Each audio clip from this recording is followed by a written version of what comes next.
नमस्कार दोस्तों, कैसे हो आप लोग। आई होप कि आप लोग मस्त होंगे, स्वस्थ होंगे।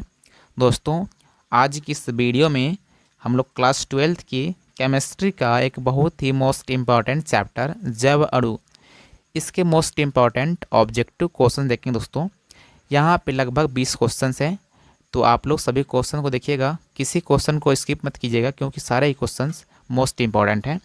यहाँ पहला क्वेश्चन है कि आरएनए तथा डीएनए कायरल अणु है, इसकी कायरलता का कारण है क्या है। दोस्तों, पहला ऑप्शन है डी सुगर अवयव, दूसरा है कायरल फास्फेट ईस्टर का इकाई, और तीसरा ऑप्शन है कायरल भस्म इकाई, चौथा ऑप्शन है एल शुगर अवयव।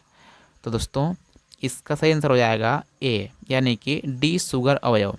तो ऑप्शन नंबर आप लोग ए सही कीजिएगा। और दोस्तों, लास्ट में आप लोग कमेंट में ये बताइएगा कि आपने कितने क्वेश्चंस का आंसर सही किया था। दूसरा क्वेश्चन है कि निम्न में कौन स्वायक पीड़ाहारी है, यानी कि एस्पिरिन, मार्फिन, पैरासीटामोल, उपरोक्त सभी। तो दोस्तों, इसका सही आंसर हो जाएगा मॉर्फिन, यानी कि ऑप्शन नंबर बी सही हो जाएगा। अगला क्वेश्चन है कि इनमें से किसकी कमी के कारण रतौंधी होता है। Vitamin B 12, vitamin A, vitamin C, vitamin E. तो ये सबको पता होगा कि विटामिन ए की कमी से रतौंधी रोग होती है दोस्तों, यानी कि ऑप्शन नंबर आपका बी सही हो जाएगा।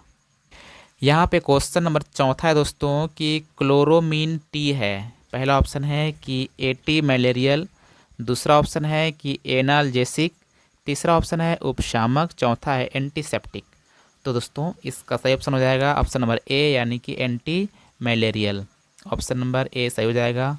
अब देखें क्वेश्चन नंबर पाँचवा। यहाँ पाँचवा क्वेश्चन है कि निम्नलिखित में कौन सर्वाधिक मीठी शर्करा है। Sucrose, fructose, maltose, lactose.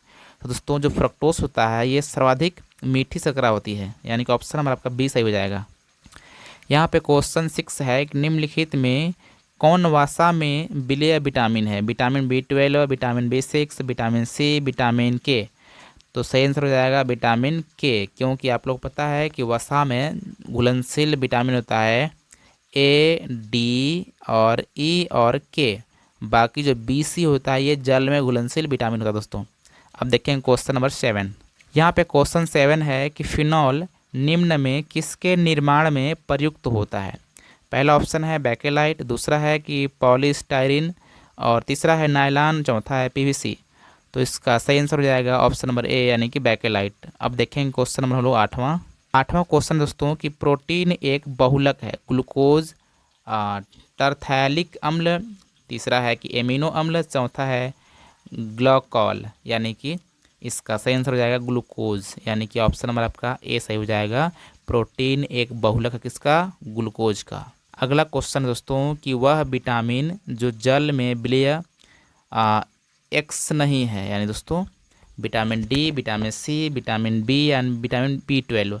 तो इसका सही आंसर हो जाएगा विटामिन डी, यानी कि दोस्तों ये जल में घुलनशील विटामिन नहीं है। आप लोग पता है बी सी तो होता है दोस्तों, और जो बी 2 है ये तो विटामिन बी का ही एक टाइप है दोस्तों, यानी कि ये दोनों लगभग लगभग बी सी है दोस्तों।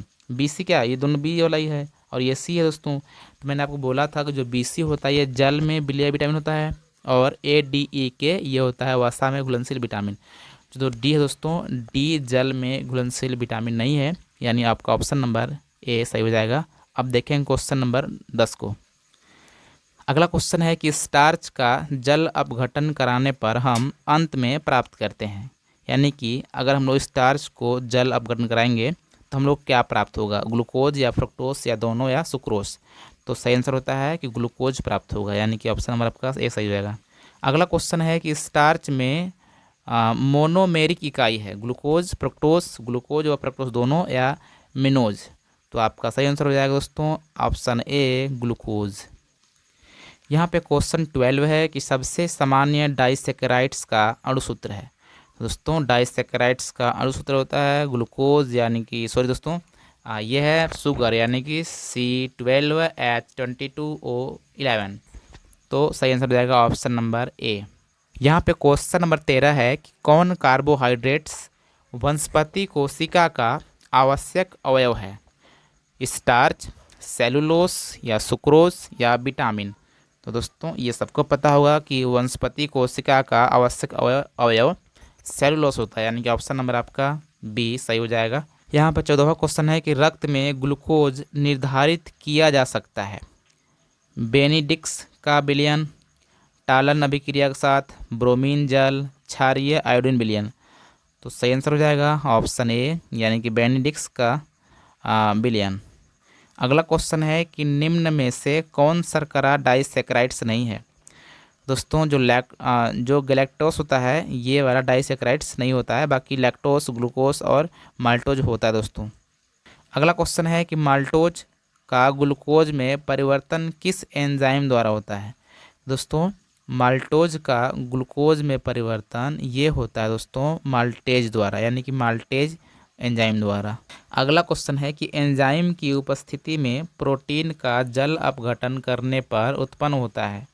हाइड्रॉक्सी अम्ल या डाई कार्बोक्सिलिक अम्ल या एमिनो अम्ल या एरोमेटिक अम्ल? तो इसका सही आंसर हो जाएगा ऑप्शन नंबर सी, यानी कि एमिनो अम्ल। यहाँ पे 18वां क्वेश्चन है कि जब मनुष्य के बाल को सोडा लाइम के साथ तेज गर्म करते हैं तो अमोनिया की गंध मिलती है।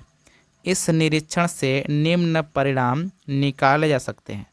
पहला है कि मनुष्य के बाल में अमोनिया उपस्थित है, या दूसरा है कि बालों में अमोनिया लवण उपस्थित है, या तीसरा है कि बाल एमिनो अम्ल के बने होते हैं। दोस्तों सही बात है कि जो मानव के जो बाल होते हैं मनुष्य के, ये एमिनो अम्ल से बने होते हैं, यानी कि ऑप्शन नंबर का सी सही हो जाएगा। अगला क्वेश्चन है कि पेप्टाइड जल अपघटन पर देता है? एमिनो अम्ल या रेटिनॉल या अमोनिया या एल्कोहल? दोस्तों जो पेप्टाइड होता है ये जल अपघटन के पश्चात एमिनो अम्ल देता है, यानी कि ऑप्शन नंबर आपका ए सही हो जाएगा। अगला क्वेश्चन है कि निम्न में से कौन सा डाइसैकेराइड्स है? लैक्टोस, स्टार्च, सेलुलोस या फ्रक्टोस?